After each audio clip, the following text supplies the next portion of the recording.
Assalamualaikum warahmatullahi wabarakatuh. Selamat pagi dan salam sejahtera untuk kita semua.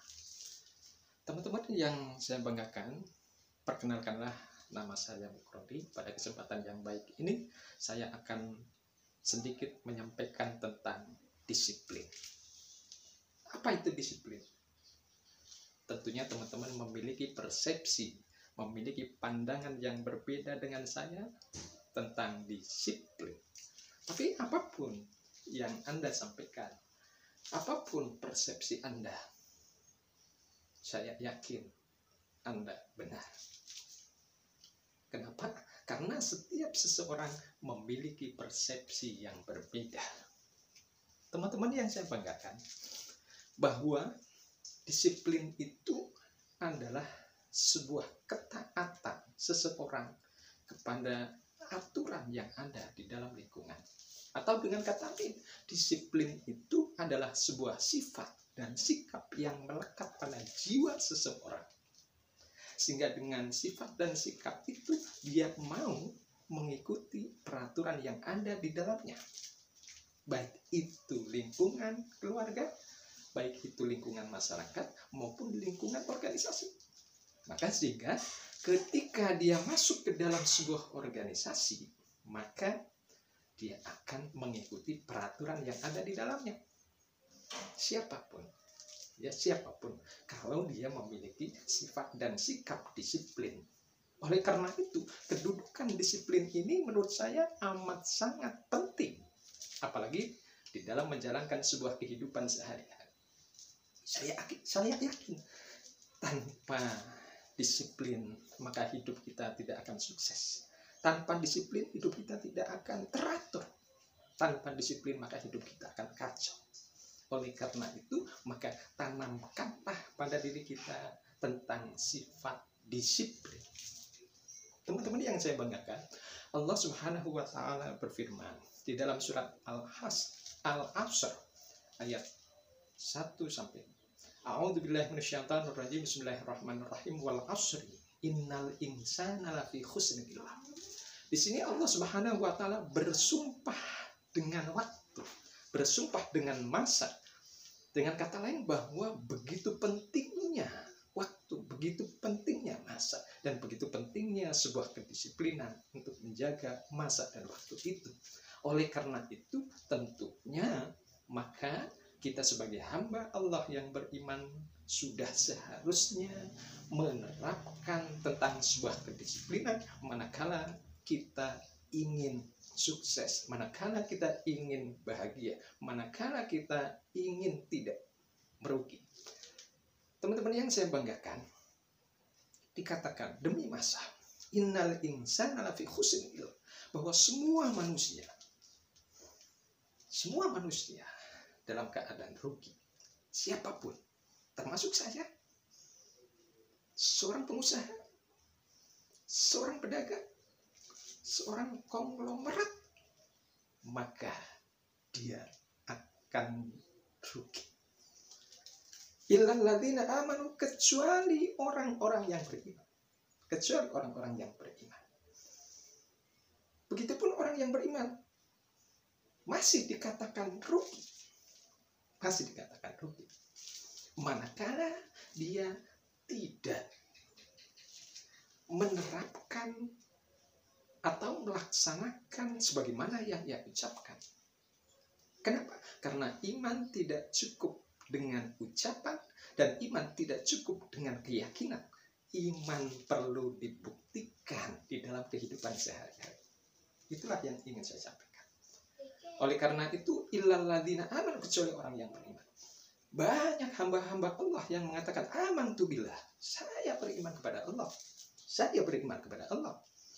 Akan tetapi keimanannya tidak diterima oleh Allah, tidak diakui oleh Allah.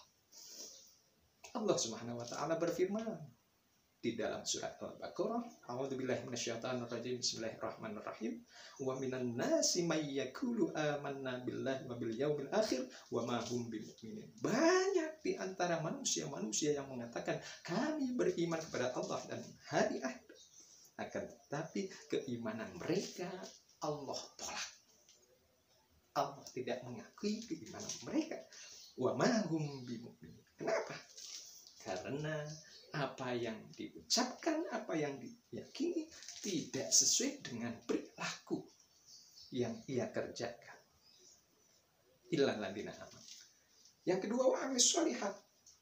Ketika dia beriman, maka seyogianya dia harus dibuktikan dengan amal kebajikan, dengan amal soleh.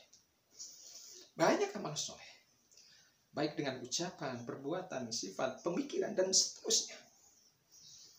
Segala amal yang diridhoi oleh Allah itulah amal soleh. Segala amal yang sesuai dengan syariat Islam itulah amal soleh atau amal kebajikan. Maka illal ladzina amanu wa amilus sholihat. Setelah dia beriman, maka tentunya dia mengamalkan amal kebaikan. Orang yang disiplin pasti dia akan senantiasa melakukan sebuah amal kebajikan. Lalu yang ketiga, watawasau bil haq. Ketika dia beriman lalu melaksanakan amal soleh, maka dia punya kewajiban untuk memberikan nasihat tentang sebuah kebenaran, terutama kepada dirinya, keluarganya, masyarakat, saudara yang terdekat. Ketika dia berbuat kemaksiatan, ketika dia berbuat dosa, ya, maka dia punya kewajiban untuk mengarahkan yang benar, untuk memberikan nasihat, ya, untuk membimbing dengan baik sehingga dia kembali ke jalan yang benar. Qulil haq walau kana murran. Katakan sekalipun itu adalah pahit, maka katakan ini yang sebenarnya. Maka jangan dibiarkan ketika ada saudara kita berbuat dosa, saudara kita berkata yang tidak menyenangkan, menyakiti orang lain, maka tugas dan kewajiban kita untuk watawasau bil haq. Dan yang keempat adalah watawasau bis sabr. Diharapkan agar dia senantiasa, ya, menasihati di dalam sebuah kesabaran. Sabar bukan berarti tinggal diam, akan tetapi sabar berupaya dan berusaha untuk melakukan sebuah kebaikan dan kebaikan. Ya, sabar di dalam ketaatan, sabar di dalam ibadah, sabar ketika dia tertimpa musibah, terutama pada saat sekarang masa COVID.